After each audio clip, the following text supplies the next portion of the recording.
Olá, o mundo tem mudado muito rapidamente. Nos próximos minutos vou partilhar convosco uma visão de como a tecnologia e a economia têm interagido e como isso está a moldar o futuro das nossas organizações. E para isso comecemos por analisar alguns factos que normalmente não vemos nos mídia. Comecemos então pela evolução e o crescimento em investimento em tecnologia. Neste gráfico vêm a vermelho o crescimento de tecnologia anualmente e que compara com a linha a verde, que é o crescimento do PIB mundial.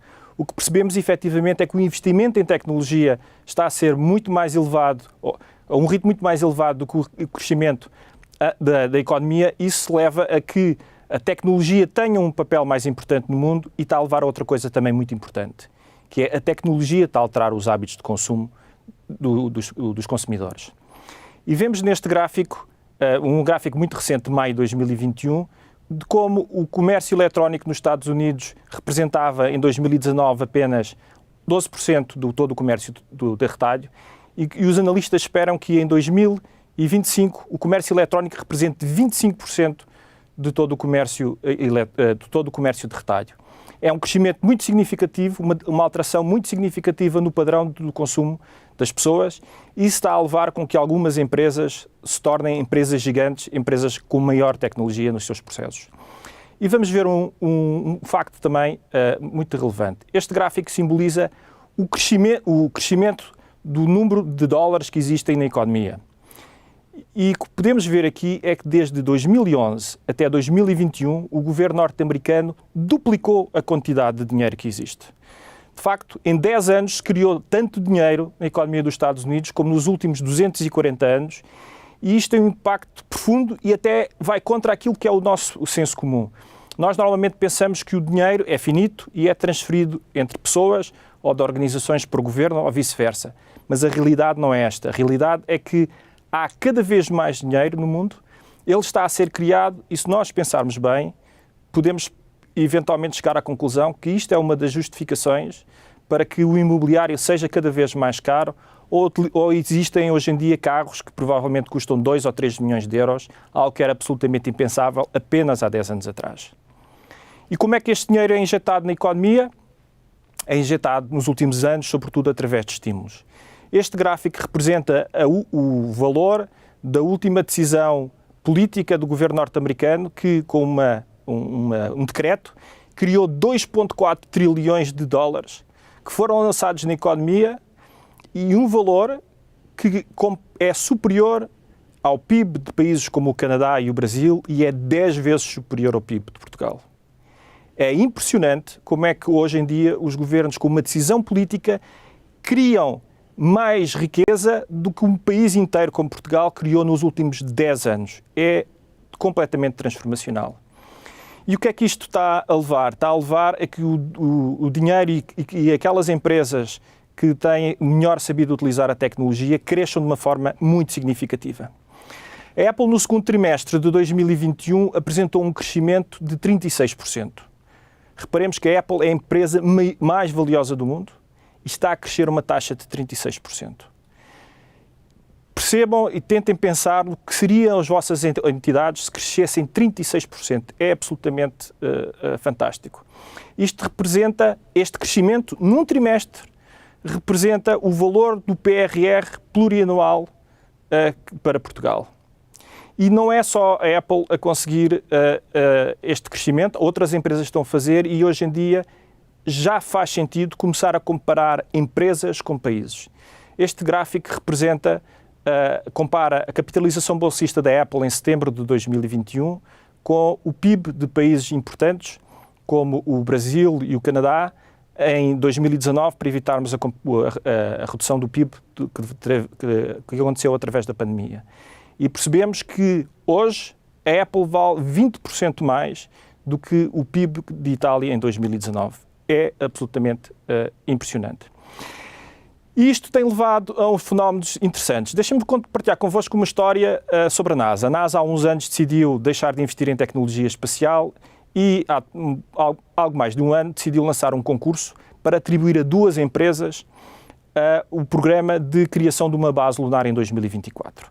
Houve algumas empresas que se candidataram a este processo e no final do processo o governo norte-americano chegou à conclusão que não tinha dinheiro para dar o contrato a 2 empresas, porque se perdiam economias de escala, e decidiu atribuir um contrato de 2,6 bilhões de dólares à SpaceX do Sr. Elon Musk.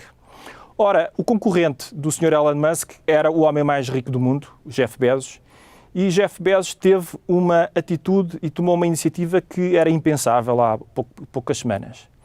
Ele escreveu uma carta aberta ao presidente da NASA a referir que considerava que a Blue Origin tinha um contributo importante para dar na exploração espacial e, dado que a NASA, o governo norte-americano, não tinham financiamento, não tinham os recursos financeiros para atribuir este contrato à Blue Origin, ele disponibilizou 2 mil milhões de dólares do seu próprio dinheiro para ajudar a NASA. O que estamos a falar hoje é que há pessoas com dinheiro suficiente para criar bases lunares. É efetivamente impressionante.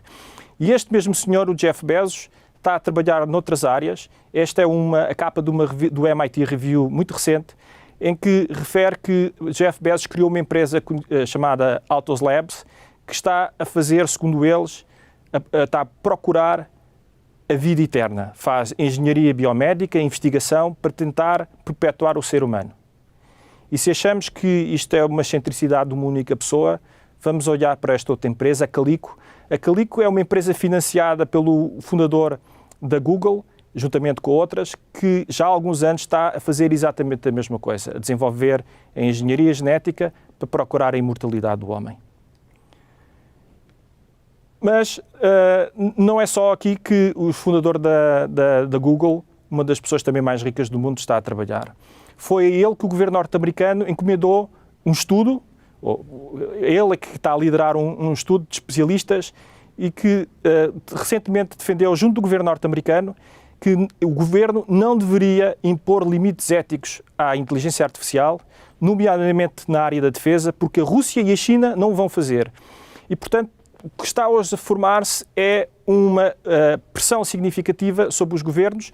E vejam o caso também da disputa entre a Facebook e o governo americano, que já dura há alguns anos também, em que o governo americano, segundo os analistas, está a tentar evitar que a Facebook lance a sua criptomoeda, porque o governo receia que a criptomoeda da Facebook possa pôr em causa a hegemonia do dólar no mercado monetário internacional. E se nós achávamos que tudo isto estava a andar muito rápido e o mundo estava a alterar-se muito rapidamente, esperem até ao final da década, em que irá ser lançado as primeiras aplicações de computação quântica e aí sim o mundo vai acelerar de forma muito significativa. A computação quântica vai aumentar de forma brutal a capacidade de investigação e a capacidade de desenvolvimento das nossas empresas e do mundo e provavelmente vamos assistir a um cenário que hoje só naqueles filmes de ficção científica mais arrojados nós conseguimos imaginar. E então, perante toda esta diversidade, toda esta transformação, o que devem fazer os líderes das empresas e das organizações públicas que têm de definir o futuro das suas organizações. E para olhar para o futuro, também convém olhar para o passado. E a história aqui ensina-nos muitas coisas. Se nós formos ver, ao longo da história da humanidade, houve várias disrupções. O fogo, a idade do ferro, os avanços na engenharia naval que permitiram aos portugueses descobrir o Atlântico, a mecanização, a transformação, a industrialização, tudo isto foram revoluções significativas que provocaram disrupções não só na tecnologia, na economia, muitas delas provocaram disrupções geopolíticas, mas no final tudo a humanidade sempre ficou melhor. Esta transformação, no entanto, esta revolução tecnológica é diferente porque vai afetar todos os setores da economia. Por vezes ouvimos pessoas a dizer, líderes de empresas, a dizer que essa empresa fez uma determinada alteração, mas no meu negócio isso não acontece. É a nossa pura convicção que esta transformação é muito diferente e se vamos olhar a negócios profundamente tradicionais, como o transporte de passageiros, percebemos como é que eles foram completamente alterados nos últimos anos. Mas toda esta transformação também são muito boas notícias. A história também nos conta que os pioneiros que colheram, alguns dos pioneiros colheram grandes frutos, mas também tiveram muitos riscos, gastaram muito dinheiro em toda esta inovação. E a história conta-nos que aqueles empreendedores e que aquelas empresas que olham para o pioneiro e rapidamente adotam a sua tecnologia para alterar a sua própria empresa, têm tido grandes benefícios também. E, felizmente, temos muitos casos significativos de empresas e entidades públicas que têm dado este avanço. E um dos casos mais interessantes de todos e que nos mais orgulha é que Portugal é dos países com o programa de identidade digital mais avançado do mundo.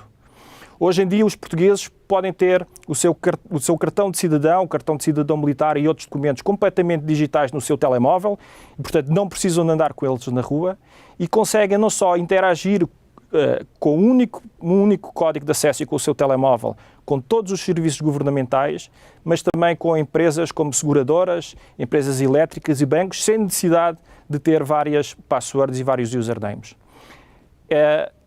Outro setor relevante e um caso paradigmático é o caso da indústria de telecomunicações. Nós trabalhamos com um dos operadores de telecomunicações mais dinâmicos da Península Ibérica, que decidiu ter dois grandes objetivos estratégicos: ter o maior nível de satisfação de cliente de toda a Europa, e não apenas do mercado em que trabalha, e entrar em novos negócios. E, através da adoção de uma plataforma de microserviços, este operador tem conseguido lançar novos serviços muito mais rapidamente, não só na área de telecomunicações, para competir num mercado cada vez mais complexo, mas também está, hoje em dia, a prestar serviços na área da energia, na área da saúde e na área dos seguros. É um caso relevante de como uma empresa, num setor que já tinha alguma maturidade, que está a saltar para novos setores. Outro caso bastante interessante é uma grande empresa da indústria farmacêutica, presente em mais de 100 países, uma empresa do centro da Europa, que não só fez a sua própria transformação digital, mas fez uma coisa muito interessante. Transformou digitalmente os seus clientes. Os clientes desta empresa são criadores de gado, tipicamente um setor muito pouco digitalizado, e esta empresa percebeu que, ao se fornecesse ferramentas tecnológicas para os criadores de gado gerirem digitalmente o seu negócio e se fornecesse equipamentos de Internet of Things para haver transmissão de informação com esta farmacêutica, eles podiam efetivamente ter um novo modelo de negócio e crescer de uma forma significativa. E é absolutamente interessante pensar que esta empresa, que hoje tem um volume de negócios de 1.200 milhões de euros por ano, anunciou publicamente que espera em 2025, dentro de 4 anos, ter um volume de negócios de 2.500 milhões de euros. É preciso uma estratégia muito forte e uma determinação significativa para publicamente dizer que vamos crescer mais de 100% ao ano. E há muitos mais casos, como na área financeira, em que um banco líder nacional adotou também uma plataforma de microserviços para lançar mais rapidamente outros serviços bancários e com isso aumentar a sua produção bancária, ou então uma empresa da área da energia em que desenvolveu tecnologia para assegurar 2 objetivos de negócio significativos. O aumento da sua segurança, quer da sua infraestrutura física, quer dos seus colaboradores, mas também um aumento da sua produtividade e da sua eficiência. Estes são casos que nos orgulham, mas o mundo não é feito de tecnologia, o mundo é feito de pessoas e a tecnologia deve servir as pessoas. E para falar sobre pessoas, convidámos ao longo dos últimos meses um conjunto de líderes do setor privado e do setor público, empreendedores ou pessoas que estão a gerir grandes organizações, para partilharem connosco qual é a visão deles sobre o futuro. Obviamente, estas pessoas, vindo de setores diferentes, têm perspectivas diferentes sobre o mundo, mas há um conjunto de pontos que identificamos que ser um padrão e que todos eles acreditam. Estas pessoas acreditam que as organizações do futuro têm de ter 4 características. Uma, têm de desenvolver as competências tecnológicas das suas pessoas, não só para conseguir implementar toda a tecnologia necessária, mas também para que as pessoas do negócio compreendam a importância da tecnologia e a consigam utilizar em contexto de negócio. Desenvolver os soft skills da sua empresa, das suas pessoas, para aumentar a flexibilidade dos seus colaboradores, que é muito importante para o segundo objetivo, que é aumentar a agilidade das organizações. Hoje em dia, facilmente surgem empresas muito dinâmicas que podem desromper o negócio de alguns das empresas comerciais e, portanto, esta agilidade, a capacidade de falhar, de lançar novas iniciativas, a capacidade de escutar o mundo e procurar a oportunidade é muito relevante. Um terceiro ponto que vai contra aquilo que é a estrutura clássica das organizações é criar equipas únicas compostas de pessoas de tecnologia, do negócio, mas também de inovação. Em muitas organizações vemos isto como departamentos diferentes, mas o que as organizações mais inovadoras nos estão a provar é que as equipas têm de ser únicas, tem de haver um orçamento único, objetivos, inclusive das pessoas únicos, partilhados entre os elementos das várias equipas para o negócio poder utilizar a tecnologia e a inovação e não serem tecnologia e inovação a tentar investir em áreas que eventualmente tenham pouca aplicabilidade no negócio. E por fim, o tema da globalização. Hoje em dia o mercado é muito global e esta globalização só vai aumentar. Mesmo no setor público, temas como a fiscalidade já são tratados de forma global, porque o comércio eletrónico está, de facto, a reduzir a tributação em alguns países e levá-los para outros. E no setor privado é impossível a uma empresa tentar evitar que concorrentes externos se instalem no seu mercado e é muito possível a uma empresa do interior de Portugal ou do interior de qualquer outro país conseguir vender em todo o mundo através do comércio eletrónico.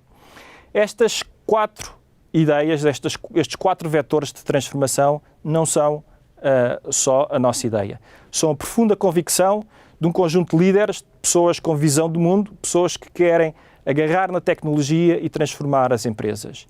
E foi para concretizar esse sonho dessas pessoas de utilizar a tecnologia e, sobretudo, para aumentar a competitividade das organizações através de tecnologia que criamos a Nexlance. Muito obrigado.